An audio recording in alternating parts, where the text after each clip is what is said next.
Teacher ಪಾಠ ಮಾಡ್ತಾನೆ. ಏನ್ ಪಾಠ ಮಾಡ್ತಾನೆ? ರಾವು ಕೇತು, ಕೇತು ರಾವು, ಶನಿ ರಾವಿಗೆ ಹೋದ, ಕೇತು ಹೀಗೆ ಬಂದಂತ ಗ್ರಹಣ ಪಾಠ ಮಾಡ್ತಾನೆ. ಮಾಡಿದ ಕೂಡಲೇ ಈ ಸಂಪ್ರದಾಯವಾದಿಗಳು ಹೇಳ್ತಾನೆ, ಗ್ರಹಣದ ದಿವಸ ಮನೆಯಲ್ಲಿರೋ ನೀರನ್ನೆಲ್ಲ ಹೊರಗಡೆ ಚೆಲ್ಲಿಸಿಬಿಡ್ತಾರೆ. ಗ್ರಹಣದ ನೀರು ಮನೆಯಲ್ಲಿರೋದನ್ನೆಲ್ಲ ಚೆಲ್ಲಿಸಿಬಿಟ್ಟು ಪುನಃ ನೀರು ಬಿಟ್ಟಿದ್ನ ತುಂಬಿಸ್ಕೋತಾರೆ. ಹಾಗಾದ್ರೆ ಕಾವೇರಿ ನದಿ ಮೇಲೆ ಗ್ರಹಣದ ಛಾಯೆ ಬಿದ್ದಿಲ್ಲೇನೋ?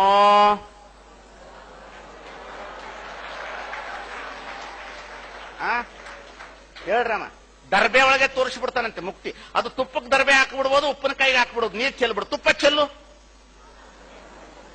ಉಪ್ಪಿನಕಾಯಿ ಚೆಲ್ಲು, ಖಾರದ ಪುಡಿ ಚೆಲ್ಲು.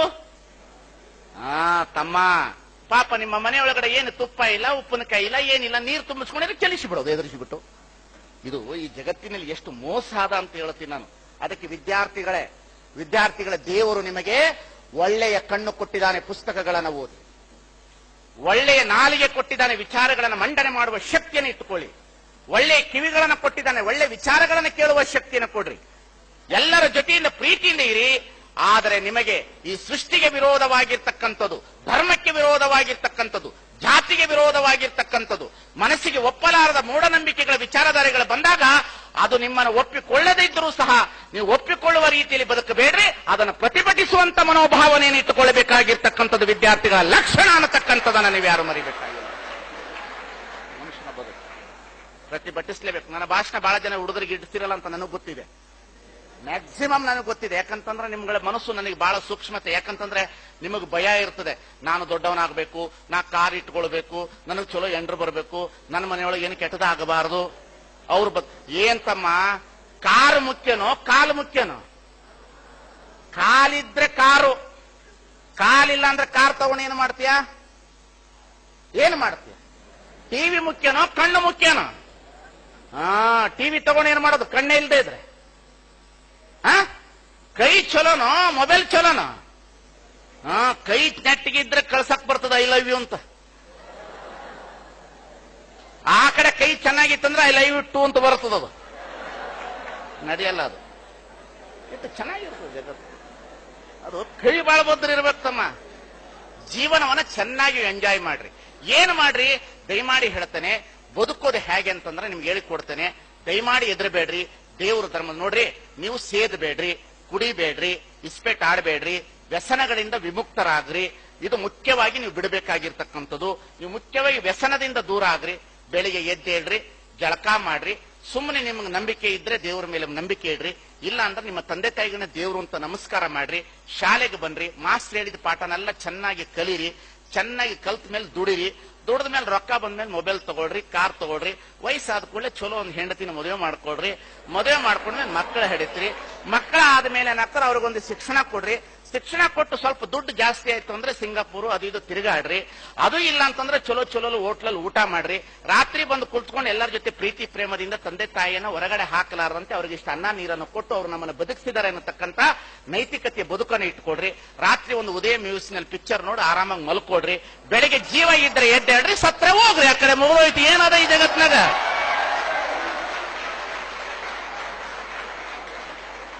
ಎದಕ್ಕೆ ತಲೆ ಕೆಡಿಸ್ಕೊಂಡಿದ್ದೀರಿ? ನನಗೆ ಅರ್ಥನೇ ಆಗೋಲ್ದು. ಈ ಸ್ವಾಮಿ ಹತ್ರ ಹೋದ್ರೆ ನನ್ನ ಉದ್ಧಾರ ಆಗ್ತದ, ಆ ಸ್ವಾಮಿ ಹತ್ರ ಹೋದ್ರೆ ಉದ್ಧಾರ ಆಗ್ತದ.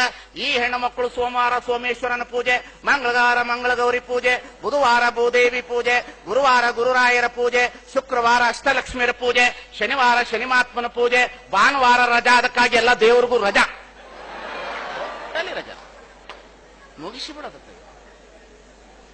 ಎಷ್ಟು ಚೆನ್ನಾಗಿದೆ.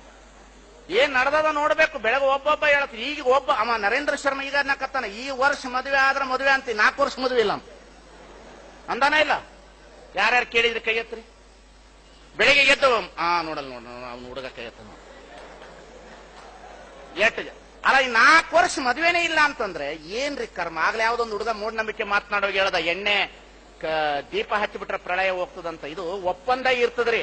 ಹಳೆ ಎಣ್ಣೆ ಇದ ನೋಡ್ರಿ, ಸತ್ತಾಗ ಬಹಳ ಕಾಯಿ ಬಂದಿರ್ತದ. ಸತ್ತಾಗ ಯಾರ್ದಾರ ಮನೆ ಕಾಯಿ ಬಂದಿರ್ತದಲ್ರಿ, ಆ ಕಾಯಿ ಮಾರಾಟ ಮಾಡೋದಿಲ್ರಿ. 500 ಪುನಃ ತಂದು ಕಾಯಿ ಅಂಗಡಿ ಕೊಟ್ಟಿರ್ತಾನ. ಪುನಃ ಅದೇ ಕಾಯಿ ತಗೊಂಡು ಬರೋದು ಹೊಡ್ಯಾಕ. ಅದು ಹೊಡಿಬಾರ್ದು ಅಂತ ಒಂದು ಪದ್ಧತಿ ಮಾಡಿ ಇಟ್ಬಿಡ್ತಾನ, ಅವ ಮಾರ್ತಾನ.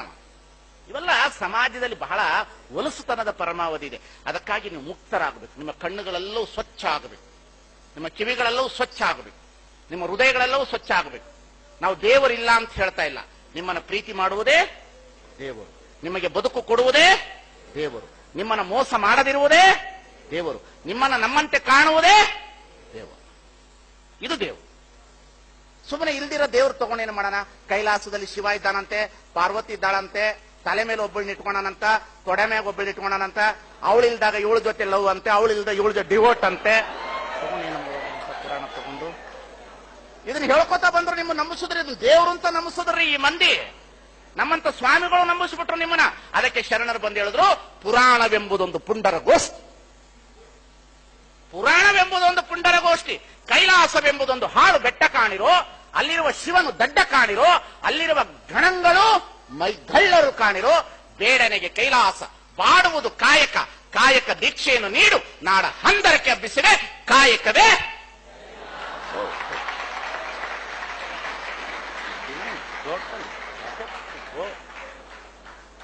ಇಷ್ಟು ಚಿಂತನೆ ಮಾಡ್ರಿ, ಬಹಳ ಚಲೋ ಇರ್ತೀರಿ. ಒಂದು 100 ರೂಪಾಯಿ ಇಟ್ರೆ ಬ್ಯಾಂಕ್ನಲ್ಲಿ ಡಿಪಾಸಿಟ್ ಯೋಚನೆ ಮಾಡ್ತೀರಿ. ಹಾಗೆ ಒಬ್ಬ ಸ್ವಾಮೀಜಿ ಹತ್ರ ಹೋಗಿ ನಮಸ್ಕಾರ ಮಾಡಿದ್ರೆ ನಿಮಗೆ ಜ್ಞಾನ ಸಿಕ್ಕಿದ್ರೆ ಅಂದ್ರೆ ಮಾತ್ರ ನಮಸ್ಕಾರ, ಇಲ್ಲಾಂದ್ರೆ ಶರಣಾರ್ಥಿ ಅಂತ ಹೇಳೋದು, ಸುಮ್ಮನೆ ಬಾತ ಬಿಟ್ಕೊಂಡು ಹೋಗೋದು. ಈ ಸ್ವಾಮಿ ದೊಡ್ಡ, ಆ ಸ್ವಾಮಿ ದೊಡ್ಡ, ಅವ ಪವಾಡ ಮಾಡ್ತಾನೆ, ಇವನು ಪವಾಡ ಮಾಡ್ತಾನೆ, ನಿತ್ಯಾನಂದರನ್ನು ತಂದು ಪರೀಕ್ಷೆ ಮಾಡೋ ಪರಿಸ್ಥಿತಿ ಬಂದಂಗ ಬಂದ್ಬಿಡ್ಬಹುದು ಅನ್ನೋತಕ್ಕಂಥ ತಿಳ್ಕೊಳ್ಬೇಕಾಗ್ತದ. ನಾನಂತೂ ಸ್ವಾಮೀಜಿ ಅಲ್ಲ. ನಾನು, ನೀವು ಅನ್ಬೋದು ಯಾಕ್ರಿ ಸ್ವಾಮೀಜಿ ಅಲ್ಲ ಅಂತೀರಿ, ಮತ್ತೆ ಕಾವಿ ಬಟ್ಟೆ ಹಾಕಿದವರು ಸ್ವಾಮಿಗಳಲ್ಲ. ಜೈನ ಮುನಿಗಳಿಗೆ ಬಟ್ಟೆ ಇಲ್ಲ. ಕಾವಿ ಸ್ವಾಮೀಜಿಯ ಸಂಕೇತವಲ್ಲ. ಮೋಸ ಮಾಡದೆ ಸಮಾಜವನ್ನು ತಿದ್ದುವ ಕೆಲಸ ಯಾರು ಮಾಡಿದ್ರು ಅವರೆಲ್ಲರೂ ಸ್ವಾಮಿಗಳೇ ಅನ್ನತಕ್ಕಂಥದನ್ನ ತೀರ್ಮಾನ ಮಾಡಿಕೊಳ್ಳಬೇಕಾಗಿದೆ. ತೀರ್ಮಾನಕ್ಕೆ ಬರಬೇಕು. ಈ ತರದ ವಿಚಾರಗಳಿಗೆ ಬಂದಾಗ ಮಾತ್ರ ಬದುಕಲಿಕ್ಕೆ ಸಾಧ್ಯ ಸಮಾಜ. ಇಲ್ಲಾಂದ್ರೆ ಹೆಜ್ಜೆ ಹೆಜ್ಜೆಗೂ ನಿಮ್ಮನ್ನ ಹಿಂಸಿಸ್ತಾ ಇರ್ತಾರೆ. ದಯಮಾಡಿ ನಿಮ್ಮ ಹಕ್ಕು, ನಿಮ್ಮ ಬದುಕಲಿಕ್ಕೆ ತಾಕತ್ತಿದೆ. ಇಂಜಿನಿಯರ್ ಆಗ್ರಿ, ಡಾಕ್ಟರ್ ಆಗ್ರಿ, IAS ಆಗ್ರಿ, IPS ಆಗ್ರಿ, MBA ಓದ್ರಿ, ನರ್ಸಿಂಗ್ ಸ್ಕೂಲ್ ಕಡೆಗೆ ಹೋಗ್ರಿ. ಒಳ್ಳೊಳ್ಳೆ ನರ್ಸಿಂಗ್ ಇದೆ, BSc BEd ನರ್ಸಿಂಗ್ ಇದೆ, MNC ನರ್ಸಿಂಗ್ ಮಾಡ್ರಿ, ಪ್ಯಾರಾಮೆಡಿಕಲ್ ಕೆಲಸಗಳಿದೆ, ITN ಓದ್ಕೊಳ್ರಿ, ಡಿಪ್ಲೊಮಾಗಳನ್ನು ಓದ್ಕೊಳ್ಳಿ. ಸರ್ಕಾರ ಕೊಡುವ ಸವಲತ್ತುಗಳನ್ನ ಚೆನ್ನಾಗಿ ಬಳಸ್ಕೊಳ್ರಿ. ಅದು ನಿಮ್ಮ ಹಕ್ಕುದರ ಜೊತೆಗೆ ನಿಮ್ಮ ಬದುಕಿಗೆ ಕೊಟ್ಟಿರ್ತಕ್ಕಂಥ ಹಣ ಅನ್ನತಕ್ಕಂಥ ತಿಳುವಳಿಕೆಯೂ ನಿಮಗೆ ಬರಬೇಕು ಅನ್ನೋದನ್ನ ನೀವು ಕೆಳವರ್ಗದ ಸಮುದಾಯದವರು ಮರಿಬಾರದು. ನಿಮ್ಮ ಹಕ್ಕಿನ ಜೊತೆಗೆ ನಿಮ್ಮ ಬದುಕು. ಇವತ್ತು ಬಹಳ ಸರ್ಕಾರ ಸವಲತ್ತು ಕೊಟ್ಟಿದೆ. ಹಾಸ್ಟೆಲ್ ನಿಮ್ಮದು, ಹಕ್ಕು ಯಾರ್ದು? ಹಾಸ್ಟೆಲ್ ನಿಮ್ಮದು. ನಿಮ್ಮ ಹಾಸ್ಟೆಲ್ ನೀವು ಕೆಡಿಸಿಟ್ಟು ಹೋಗಬಾರದು. ಮುಂದೆ ಬರುವಂತ ನಿನ್ನ ತಮ್ಮನಿಗೆ ಹಾಸ್ಟೆಲ್ ಬೇಕಾಗ್ತದೆ, ನಿನ್ನ ತಮ್ಮನಿಗೆ ಅಲ್ಲಿ ಬೆಡ್ ಬೇಕಾಗ್ತದೆ, ನಿನ್ನ ತಮ್ಮನಿಗೆ ಟಾಯ್ಲೆಟ್ ಬೇಕಾಗ್ತದೆ, ನಿನ್ನ ಅಕ್ಕನ ಮಗನಿಗೆಲ್ಲ ಜಾಗ ಬೇಕಾಗ್ತದೆ. ಹಾಸ್ಟೆಲ್ ಅನ್ನು ಸ್ವಚ್ಛ ಇಟ್ಟುಕೊಳ್ಳೋದು, ಸರ್ಕಾರ ಕೊಡುವ ಸವಲತ್ತುಗಳನ್ನು ಚೆನ್ನಾಗಿ ಬಳಸ್ಕೊಳ್ಳೋದು, ನಿಮಗೆ ಬರ್ತಕ್ಕಂತಹ ಆ ಒಂದು ಏನಿದೆ ತಿಂಗಳ ಏನು ಬರುತ್ತೆ ಆ ಹಣಗಳನ್ನು ಸರಿಯಾಗಿ ಬಳಸ್ಕೊಳ್ಳೋದು, ವಾರ್ಡನ್ಗಳ ಜೊತೆಯಲ್ಲಿ ಪ್ರೀತಿ ವಿಶ್ವಾಸದಿಂದ ಬದುಕೋದು. ನೀವು ಹೆಚ್ಚು ನಿಮಗೆ ಒಂದು ಮಾತನ್ನು ಹೇಳ್ತಾನೆ. ನಾನು ಮೊನ್ನೆ ಒಂದು ಕೇಳಿದೆ, ಗಣಪತಿ ದೇವರು ಅಂತಂದ್ರು ನನಗೆ ಯಾರು, ಹೆಂಗ್ರಿ ಅವ ಗಣಪತಿ ದೇವರು ಅಂತ ನಾ ಕೇಳಿದೆ. ಹೆಂಗ್ರಿ ದೇವ್ರು? ಅವನ್ ಗಣಪತಿ ದೇವ್ರಿ. ಗಣಪತಿ ದೇವ್ರಂತೆ ಹುಬ್ಬಳ್ಳಿ ಒಳಗಡೆ ಗಣಪತಿಯನ್ನು ಬಿಡುವಾಗ ಫಿಲಂ ರೆಕಾರ್ಡ್ ಹಾಕಿ 10,000 ಕೋಟಿ ರೂಪಾಯಿನ ಕುಣಿದು ಬಿಟ್ರೆ ದೇವ್ರೇನ್ರಿ? ಯಾವನ್ರಿ ಅವನ್ ಗಣಪತಿ ದೇವ್ರು ಅಂದವ? ಹೆಂಗ್ರಿ ಗಣಪತಿ ದೇವ್ರ ಆಗ್ತಾನ? ಇದು ದೇಹ ನೋಡಿದ್ರೆ ಮನುಷ್ಯರದು, ತಲೆ ನೋಡಿದ್ರೆ ಅವನೆಂತ ಸೈಂಟಿಫಿಕ್ ಇರ್ಬೋದ್ರಿ. ಮೊದಲನೇ ದೇವ್ರು ಜೋಡಿಸ್ತಾನ. ಏನು ಬೇಡ, ನಮ್ಮ ಹೆಣ್ಮಕ್ಳು ಗಣಪತಿ ದೇವ್ರ ಅಂತಾರ. ಆ ತರದ ಒಂದು ಮಗು ಹುಟ್ಟುಬಿಟ್ರೆ ವಾಕಿಂಗ್ ಮಕ್ಳು ಕರ್ಕೊಂಡು ಹೋಗ್ತೀರಿ? ತುಟಿ ಸೀಳಿದ್ರೆ ಒಪ್ಕೊಳ್ಳಲ್ಲ ಮಕ್ಕಳನ್ನ. ದೇವ್ರು ನಿಂಗಲ್ಲ. ದೇವ್ರನ್ನ ಇವ ಯಾವುದು ದೇವ್ರು ಅಂತ ನಂಬಬಾರದು. ಕಲ್ಲು ದೇವರು ದೇವರಲ್ಲ, ಮಣ್ಣು ದೇವರು ದೇವರಲ್ಲ, ಕಂಚು ಹಿತ್ತಾಳೆ ತಾಮ್ರದಲ್ಲಿ ಮಾಡಿದ ದೇವರು ದೇವರಲ್ಲ, ಸೇತು ಬಂದ ರಾಮೇಶ್ವರ ಗೋಕರ್ಣ ಅಷ್ಟಾಷಷ್ಟಿಂಗಳಲ್ಲಿರುವ ದೇವರು ದೇವರಲ್ಲ, ತನ್ನ ತಾನಾರೆಂದು ತಿಳಿದೊಡೆ ತಾನೇ ದೇವ ನೋಡ ಅಪ್ರಮಾಣ ಕೂಡಲ ಸಂಗಮ ದೇವ. ಮಾಡ್ಕೊಳ್ಳೋದು ಈ ರೀತಿಯಲ್ಲಿ ಬರೋದು. ಯಾರಿಗೂ ಕೈ ತೋರಿಸ್ಬೇಡ್ರಿ ನನ್ನ ಭವಿಷ್ಯ ಹೆಂಗಿದೆ ಅಂತ. ಒಬ್ಬ ಕೈ ತೋರ್ಸಕ್ ಹೋಗಿದ್ನಂತೆ. ಇದನ್ನ ಹೇಳಿ ಮುಗಿಸ್ಬಿಡ್ತೇನೆ ನನ್ನ ಮಾತನ್ನ. ಒಬ್ಬ ಹುಡುಗ ಪಂಚಾಂಗ ಹೇಳೋನ ಹತ್ರ ಕೈ ತೋರ್ಸಕ್ ಹೋಗಿದ್ನಂತೆ. ಅವ ಪಂಚಾಂಗ ಹೇಳೋನು ಕೌಡೆ ಬಿಡೋನಂತೆ. 6-3 ರಾವು ಕೇತುಗೋದ. ಮೊನ್ನೆ ಯಾರೋ ಹೇಳಕತ್ತಿದ್ರು, ಏನ್ರಿ ಮಾಮು ಚಂದ್ರ ನೌಕೆಗೆ ಹೋಗ್ಬಿಡ್ತು, ನಮ್ಮ ದೇಶ ಉದ್ಧಾರ ಆಯ್ತು ಅಂದ್ರು. ನಾನಂದೆ, ಚಂದ್ರ ನೌಕೆಗೆ ಮಾಮು ಹೋದ್ರೆ ದೇಶ ಉದ್ಧಾರ ಆಗಿಲ್ತಮ್ಮ, ನಮ್ಮ ಹೆಣ್ಮಗಳು ತಮಗೆ ತಗೊಂಡು ರೋಡಲ್ಲಿ ಕೂರ್ಲಿಲ್ಲ ಅಂದಾಗ ನಮ್ಮ ದೇಶ ಉದ್ಧಾರ ಆಯ್ತು ಅಂತ ತಿಳ್ಕೊಬೇಕಾಗ್ತದ ಅಂತಂದೆ ನಾನು. ಮಾಮ್ ಚಂದ್ರ ಲೋಕಕ್ಕೆ ಹೋದ್ರೆ ನಮ್ಮ ದೇಶ ಉದ್ಧಾರ ಆಗಲ್ಲ. ಇಂಟರ್ನೆಟ್ ಉದ್ಧಾರ ಆಗ್ಬೋದು, ವಿಜ್ಞಾನ ಉದ್ಧಾರ ಆಗ್ಬೋದು, ಸೈಂಟಿಫಿಕ್ ಉದ್ಧಾರ ಆಗ್ಬೋದು. ನಮ್ಮ ಹೆಣ್ಮಕ್ಳು ಶೌಚಾಲಯಕ್ಕೆ ಹೊರಗೆ ಕೂರ್ಲಾರ್ದೆ ಗೌರವದಿಂದ ಬದುಕಿದ್ರೆ ದೇಶ ಭಾರತ ದೇಶ ಅನ್ನತಕ್ಕಂಥ ತಿಳಿದುಕೊಳ್ಬೇಕಾಗ್ತದೆ. ಇವತ್ತು ಈ ರೀತಿಯಲ್ಲಿ ಚಿಂತನೆ ಮಾಡಬೇಕು ನಾವೆಲ್ಲರೂ ಸಹ. ಎಲ್ಲೋ ಒಂದು ಕಡೆ ಯಾವುದೋ ಒಂದು ಧಾರ್ಮಿಕ ವಿಚಾರದ ತಳಹದಿಯ ಮೇಲೆ ಈ ದೇಶವನ್ನು ಕಟ್ಟುತ್ತೀನಿ ಅಂತ ಹೊರಟಿರ್ತಕ್ಕಂಥ ವಿಚಾರವಾದಿಗಳಿಗೆ ನಾನೊಂದು ವಿಚಾರವನ್ನು ಹೇಳಲಿಕ್ಕೆ ಇಷ್ಟಪಡ್ತೇನೆ. ಈ ತರದಲ್ಲಿ ಜನಗಳನ್ನ ನೀವು ಏರಿಸಬೇಡ್ರಿ, ವಿಚಾರ ಮಾಡಕ್ಕೆ ಬದುಕಲಿಕ್ಕೆ ಅವಕಾಶ ಕೊಡ್ರಿ. ಹಾಗೆ ಹುಡುಗ ಬಂದು ಪಂಚಾಂಗ ಕೇಳೋನ ಹತ್ರ ಬಂದಿದ್ನಂತೆ. ಇದು ಲಾಸ್ಟ್ ಕತೆ, ನೀವು ಹುಡುಗರು ಕೇಳಬೇಕೆಲ್ಲರೂ. ಕೂತ್ಕೊಂಡು ಕೇಳದ್ನಂತೆ, ಕೌಡೆ ಬಿಡೋನಂತೆ. ರಾವು ಕೇತು, ಕೇತು ಶನಿ, ಶನಿ ರಾವ್ಗೆ ಹೋದ, ಅದು ಇದಕ್ಕೆ ಬಂದ ಅಂತ. ಅವ್ನು ಕೇಳದ್ನಂತೆ, ಏನ್ ನಿನ್ ಸಂಕಲ್ಪ? ಇಲ್ಲ, ನಾನೊಂದು ಸಂಕಲ್ಪ ಇಟ್ಕೊಂಡು ಬಂದಿದ್ರಿ, ಆ ಸಂಕಲ್ಪ ಸಿದ್ಧಿ ಆಗುತ್ತೋ ಇಲ್ವೋ ಹೇಳ್ರಿ ಅನ್ನಂತೆ ಹುಡುಗ. ಯಾರಿಗೆ? ಜ್ಯೋತಿಷ್ನಿಗೆ. ಆ ಜ್ಯೋತಿಷ್ ಹೇಳದಂತೆ, ಇನ್ನು ಏನ್ ಸಂಕಲ್ಪ ಇಟ್ಕೊಂಡು ಬಂದಿದ್ಯಾ ಅದು ಸಿದ್ಧಿ ಆಗ್ತದ. 5 ರೂಪಾಯಿ ಎಲೆ ಅಡಿಕೆಗೆ ಇಡು, ಇಲ್ಲ 500 ಒಂದಿಡು, ಇಲ್ಲ 1000 ರೂಪಾಯಿ ಇಡು. ಮೊನ್ನೆ ನಾನು ಮೈಸೂರಿಂದ ಬೆಂಗಳೂರಿಗೆ ಬರುವಾಗ ಶ್ರೀರಂಗಪಟ್ಟಣದ ಹತ್ರ ನಿಂತಿದ್ದೆ. ಈ ಪಿತೃಪಕ್ಷ ಮಾಸದಲ್ಲಿ ಸುಮ್ಮನೆ ನಾನು ಆ ಕಾವೇರಿ ನದಿ ದಡದ ಹತ್ರ ಹೋಗಿ ನಿಂತಿದ್ದೆ.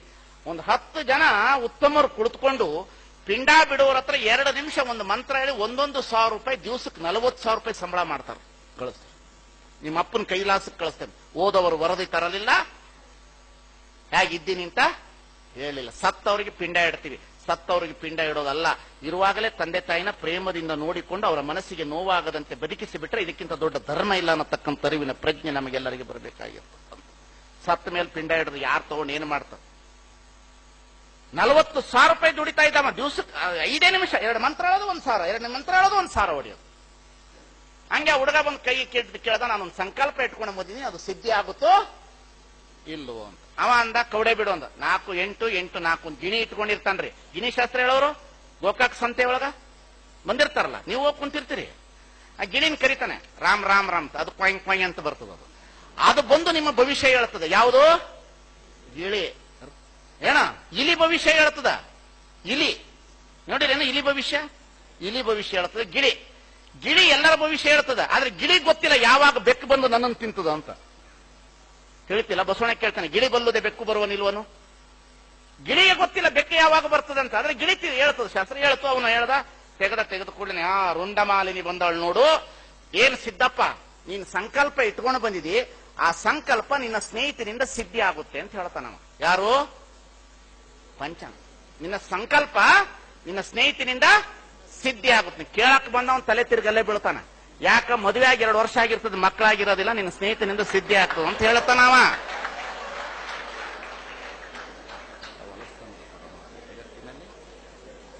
ಇಷ್ಟು ಮೋಸಗಾರರು ಈ ಜಗತ್ತಿನಲ್ಲಿ, ಇಷ್ಟು ಅನ್ಯಾಯ ಮಾಡುವರು. ಯಾರಿಗೂ ಕೈ ತೋರಿಸ್ಬೇಡ್ರಿ. ಪ್ರೀತಿಯಿಂದ ಮನೆಯನ್ನು ಸ್ವಚ್ಛವಾಗಿ ಇಟ್ಕೊಡ್ರಿ. ಮನೆ ಒಳಗಡೆ ಈ ದೇವತೆಗಳ ಫೋಟೋಕ್ಕಿಂತ ಆ ಬುದ್ಧನ, ಬಸವನ, ಅಂಬೇಡ್ಕರ್ ಇಂಥವ್ರ ಫೋಟೋ ಇಟ್ಕೊಡ್ರಿ. ಅವ್ರ 4 ಮಾತುಗಳು ನಿಮಗೆ ಅರಿವು ಬರ್ತದೆ. ಮನೆಯನ್ನು ಸ್ವಚ್ಛ ಇಟ್ಕೊಡ್ರಿ. ಒಳ್ಳೆ ಸಂಗೀತ ಕೇಳ್ರಿ, ಒಳ್ಳೆ ಶಿಕ್ಷಣವನ್ನು ಪಡೀರಿ, ಒಳ್ಳೆ ಬಟ್ಟೆ ಹಾಕ್ರಿ, ವುಡ್ಲ್ಯಾಂಡ್ ಶೂ ಹಾಕ್ರಿ, ಕಾರ್ಡ್ರೆ ಪ್ಯಾಂಟ್ ಹಾಕ್ರಿ, ಕಾಕ್ರೆಡ್ ಟೀ ಶರ್ಟ್ ಹಾಕ್ರಿ, ಕೈಯಾಗ ಸಿಗರೇಟ್ ಹಿಡಿಬೇಡ್ರಿ. ಬದುಕು ಬಹಳ ಚಲೋ ಇರ್ತದೆ. ಅದಕ್ಕಿಂತ ದೊಡ್ಡದೇನು?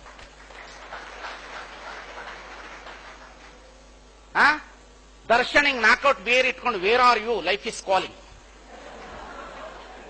Wear are you, life is calling. ನಾನು ಎಲ್ಲರಿಗೂ ಮೆಸೇಜ್ ಮಾಡಿದೆ, where are you, life is calling. I am in bathroom, I am in court ಅಂದ. Where are you, life is calling. Life ನಿಮ್ಮನ್ನ ಕರೀತಾ ಇದೆ.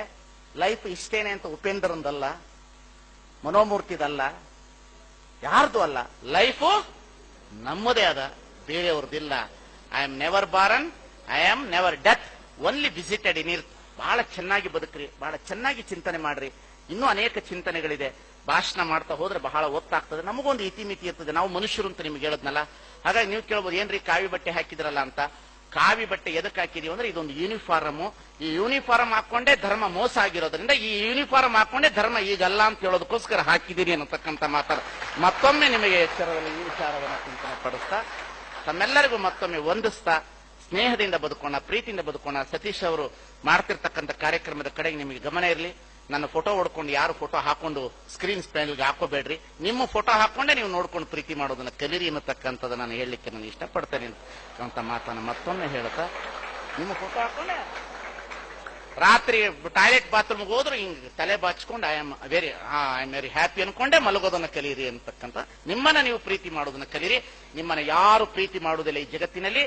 ನಮ್ಮನ್ನ ನಾವೇ ಪ್ರೀತಿ ಮಾಡಬೇಕು. ನಮ್ಮನ್ನ ಯಾರು ಇಲ್ಲಿ ಪ್ರೀತಿ ಮಾಡೋದಿಲ್ಲ. ನಮ್ಮನ್ನ ನಾವೇ ಪ್ರೀತಿ ಮಾಡಿ ಬದುಕಬೇಕು.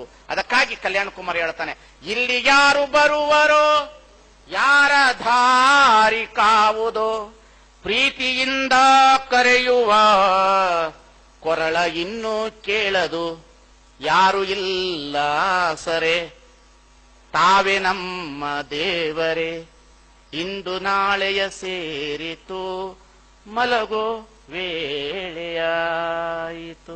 ಸುಮ್ಮನೆ ಹೋಗ್ತಾ ಇರ್ತೀವಿ, ನಮ್ಮ ಜೊತೆಲಿ ಯಾರು ಇಲ್ಲ.